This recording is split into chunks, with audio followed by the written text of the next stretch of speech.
Hello everyone, welcome to my YouTube channel English literature zone. तो आज के video का हम लोग का टॉपिक है एनिशिएंट इंडियन लिटरेचर या तो history of Indian classical literature. आपको क्वेश्चन कोई भी आए, एनिशिएंट इंडियन लिटरेचर आ जाए या history of Indian classical literature आ जाए, तो सेम आंसर आप लिख सकते हो। ठीक है, तो वीडियो शुरू करते हैं। वीडियो अगर आप लोग के लिए हेल्पफुल होता है, वीडियो आपके सिलेबस का है ना, तो प्लीज़ आप लोग वीडियो को लाइक करना, चैनल को सब्सक्राइब करना और कमेंट करके बताना वीडियो आपको कैसा लगा। तो वीडियो शुरू करते हैं। सबसे पहले हम इंट्रोडक्शन मेंशन किए हुए हैं।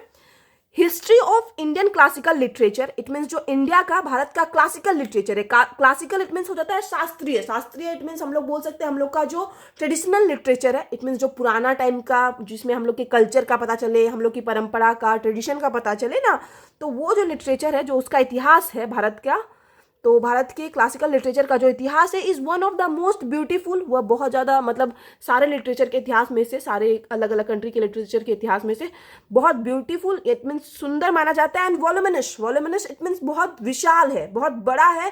टू रीड, पढ़ने के लिए, एंड अंडरस्टैंड और समझने के लिए भी बहुत कुछ है भारत के क्लासिकल लिटरेचर के इतिहास में। ठीक है, और यहाँ पे हम वैसे तो क्वेश्चन जो आंसर लिख रखे हैं वो history of Indian classical literature के पॉइंट ऑफ व्यू से लिख रखे हैं, बट अगर आपको क्वेश्चन एनिशिएंट इंडियन लिटरेचर आता था ना, तो आपको हर जगह बस ये लाइन हटा के एनिशिएंट इंडियन लिटरेचर करना होगा। जैसे यहाँ पे हम लिख सकते हैं ancient Indian literature is one of the most beautiful and voluminous to read and understand. समझ गए? इस तरीके से बस करना है। अब आगे हम लोग देखते हैं। Most of the literature was oral during ancient period. तो एनिशियंट इट मीन्स जो प्राचीन टाइम में, पुराने टाइम में जो ज़्यादातर लिटरेचर होता था, साहित्य होता था, वो ऑरल होता था, मतलब मौखिक रूप से अवेलेबल होता था।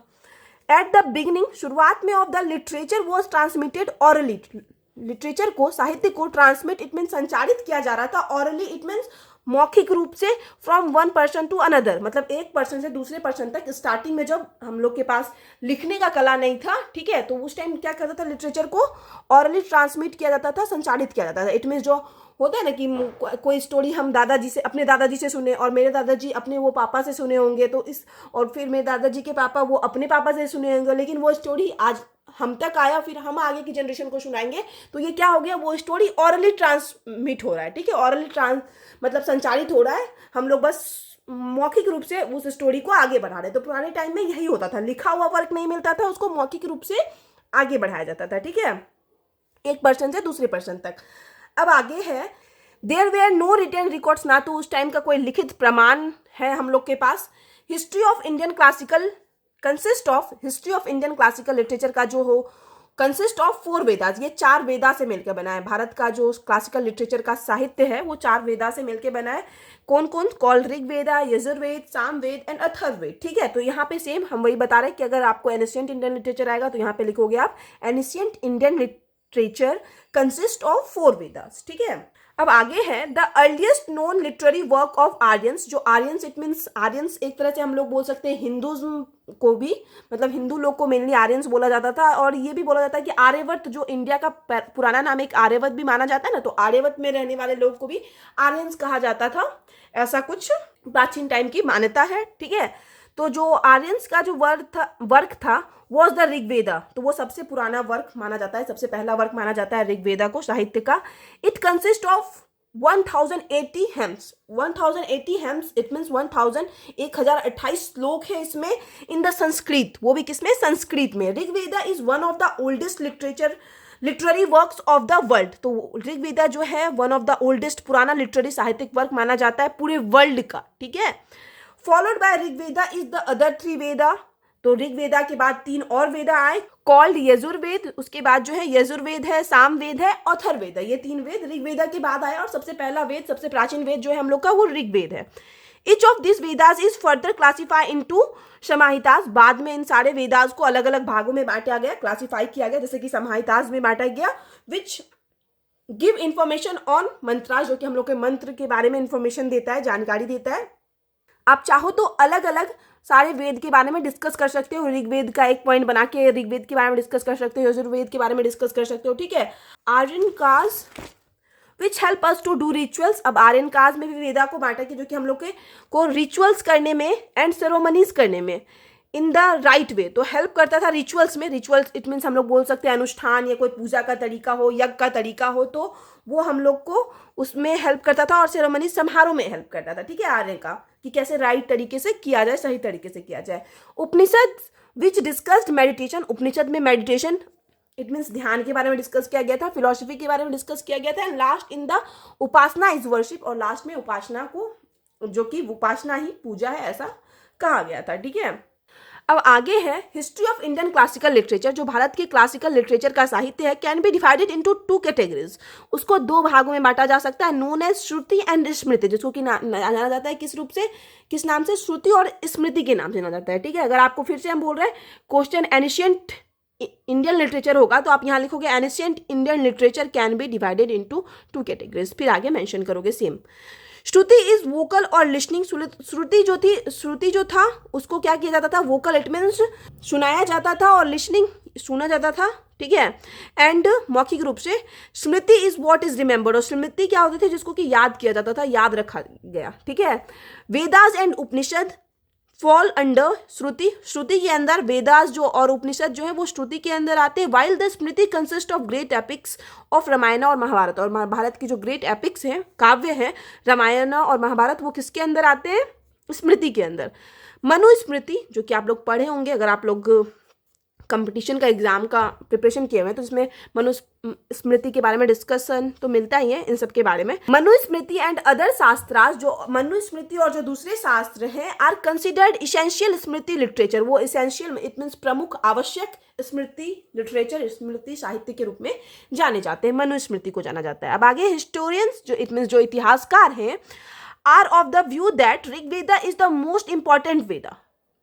हिस्टोरियंस इट मीन जो इतिहासकार का मानना है कि जो ऋग्वेदा है वो सबसे इंपॉर्टेंट वेद है compare to the other 3 Vedas, मतलब बाकी जो 3 वेद है, अथर्ववेद, सामवेद, यजुर्वेद, तो उन तीनों के मुकाबले जो ऋग्वेद है वो सबसे इंपॉर्टेंट है, ऐसा इतिहासकार का भी मानना है।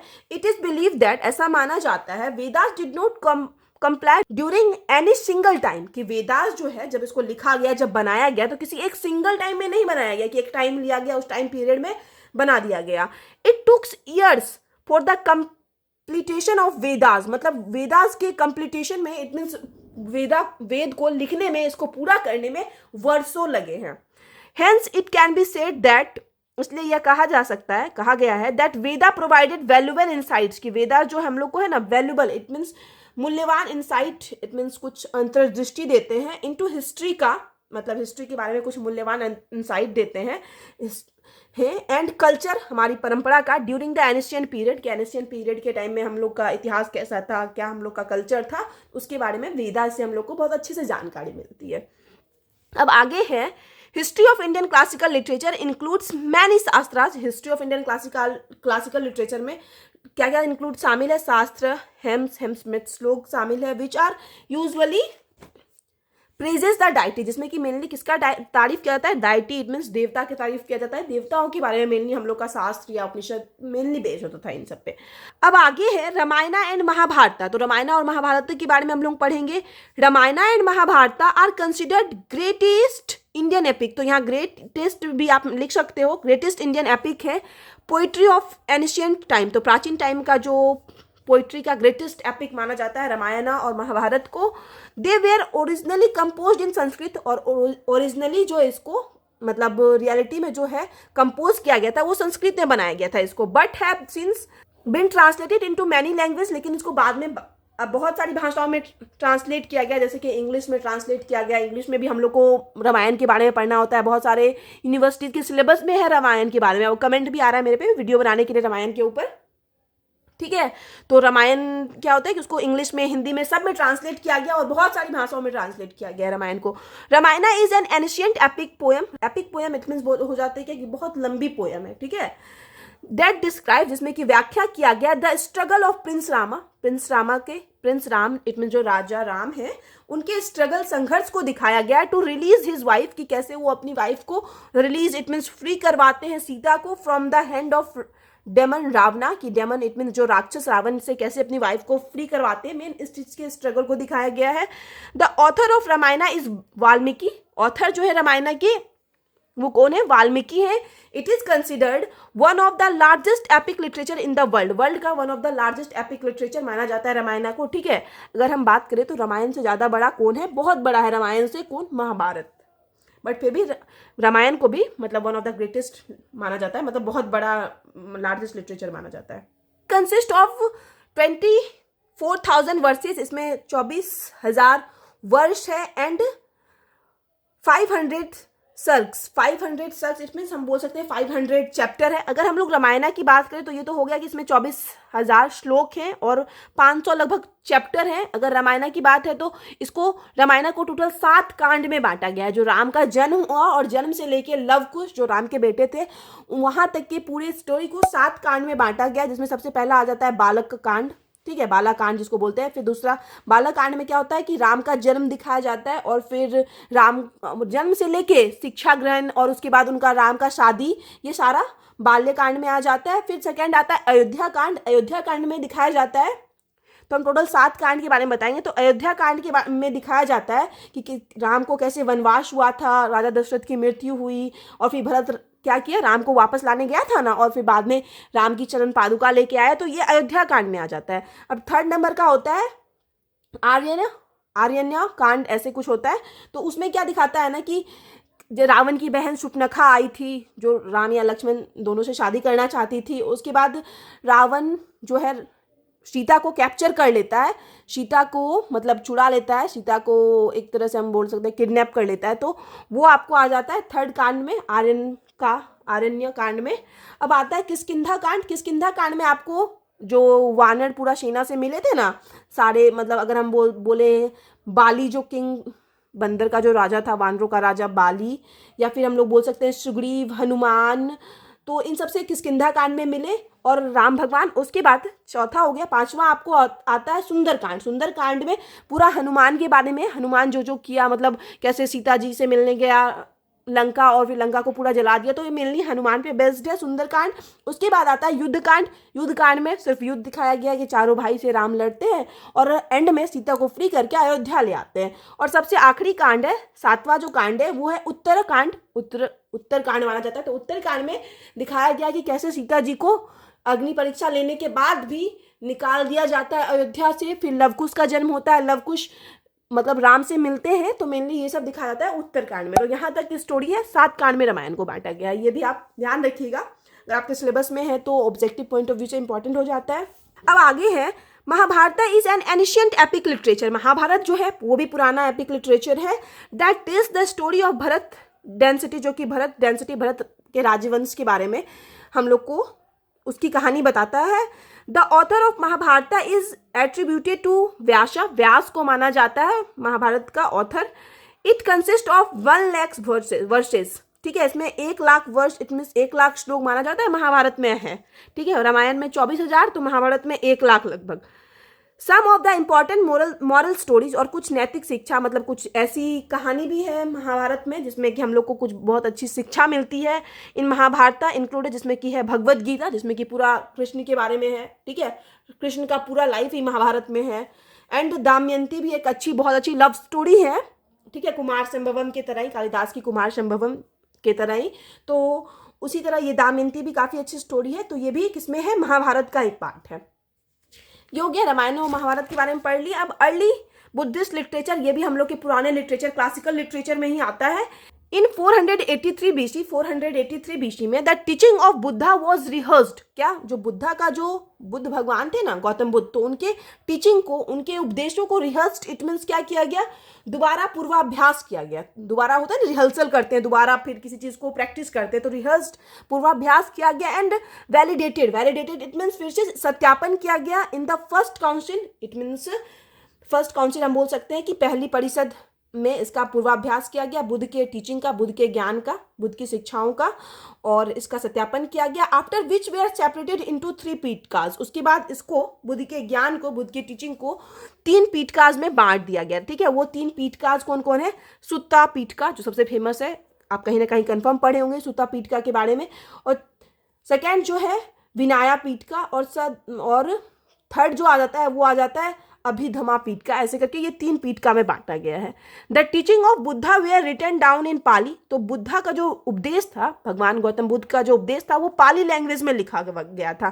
पाली is the language of oldest Buddhist writing. तो बुद्धिस्ट, जो पुराने बुद्धिस्ट लोग थे, उनके राइटिंग का लैंग्वेज, भाषा माना जाता है पाली को। Dialogues between the Buddha and his disciples. It means जो डायलॉग, इट मीन्स हम बोल सकते हैं, मतलब बात जो होता है, डायलॉग जो है, तो बुद्ध और उनके डिसिपल इट मीन्स उनके शिष्यों के बीच का जो डायलॉग्स है, बातचीत है, मेकअप द सुता पीठका, तो वही चीज दिखाया गया सुता पीठका में, मतलब बुद्ध के बीच, बुद्ध और उनके शिष्यों के बीच के बातचीत को सुता पीठका में मेंशन किया गया, जो कि हम बताते हैं 3 पीठका में बांटा गया, तो सबसे इंपॉर्टेंट सुता पीठका है, तो सुता पीठका में यही मेंशन किया गया है बुद्ध और उनके शिष्यों का डायलॉग को।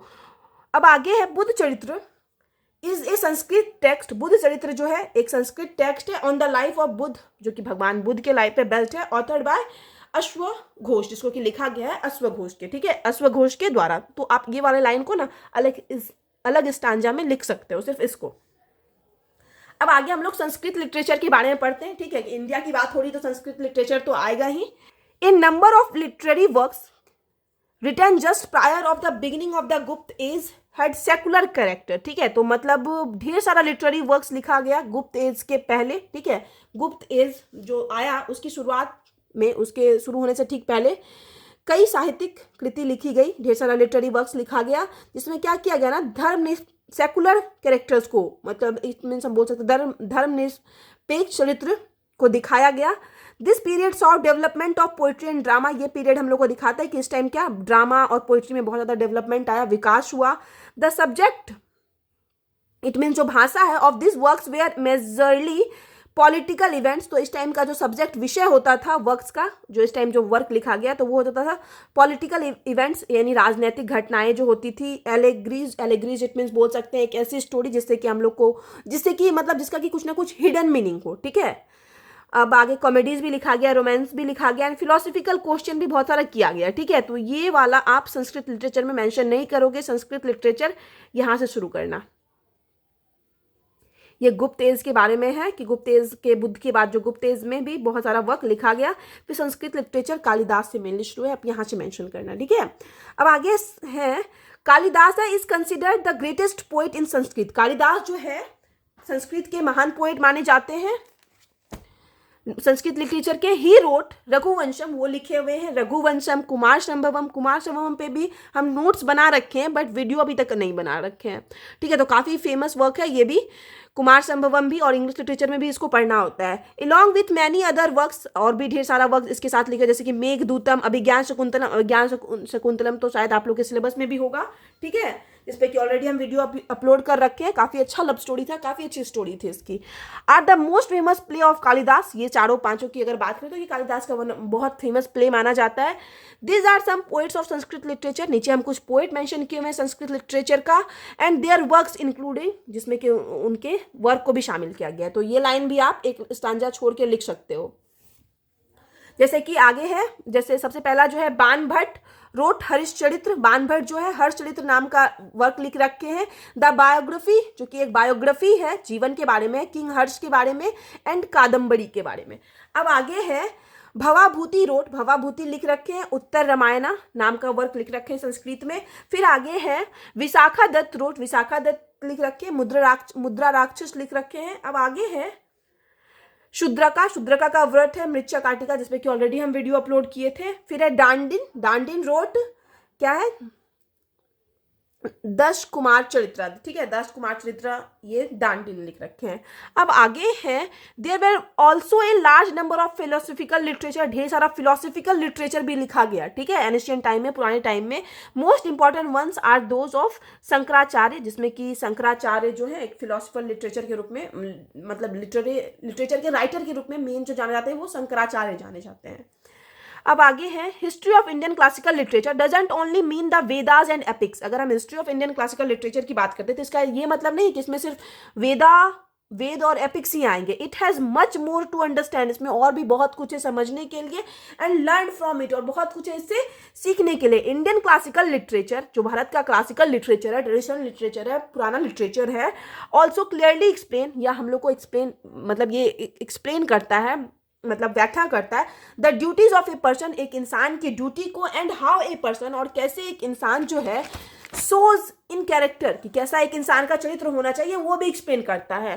देयर वेयर शास्त्रा who dealt with science and math, मतलब शास्त्र हैं जिसमें कि साइंस और मैथ के बारे में डिस्कस किया गया, ठीक है, पुराने टाइम में ही, क्लासिकल लिटरेचर में ही। जैसे कि कौटिल्य का अर्थशास्त्र है, डील्स विथ गवर्नेंस, जिसमें कि शासन को दिखाया गया, शासन के बारे में डिस्कस किया गया। एंड इकोनॉमिक पॉलिसी और आर्थिक पॉलिसी के बारे में भी कौटिल्य डिस्कस किए हुए हैं, which is written in Sanskrit, जिसको कि संस्कृत में लिखा गया है, ठीक है।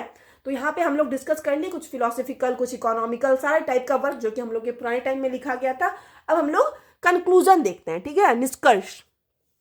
Now we can say that कि अब हम लोग कह सकते हैं कि एंशिएंट इंडियन लिटरेचर, या तो फिर आपको जो आए हेडिंग रहे history of Indian classical literature, कोई एक मेंशन करना है जो आपको क्वेश्चन में पूछा गया है। कॉन्ट्रीब्यूटेड ग्रेटली, बहुत कॉन्ट्रीब्यूट मीन्स बहुत बड़ा योगदान रहा है to the development of Indian English literature, Indian English literature के डेवलपमेंट में बहुत बड़ा योगदान रहा है, ठीक है। क्योंकि आज भी ऑथर, बहुत सारे ऑथर जो वर्क लिख रहे हैं ना, वो हम लोग के ट्रेडिशनल वर्क को पढ़ के, पुराने वाले वर्क को पढ़ के इंस्पायर होते हैं। क्योंकि कौटिल्य का ये जो हम लोग बात करें अर्थशास्त्र पढ़ के, या फिर हम लोग बोले इकोनॉमिक पे जो वो बेस्ट लिख रखे हैं, तो वो पढ़ के आज भी बहुत सारे ऑथर क्या हो रहे हैं, इंस्पायर होते हैं। रामायण पढ़ के, महाभारत पढ़ के, कुमार संभवम, मेघदूतम, तो बहुत सारा चीज़ पढ़ते हैं आज भी ऑथर और इंस्पायर होते हैं इंडियन ऑथर, और फिर हम लोग को अच्छा अच्छा वर्क प्रोड्यूस करते हैं वो लोग भी। तो क्या हो गया कि डेवलपमेंट में पुराने टाइम का तो बहुत बड़ा योगदान है।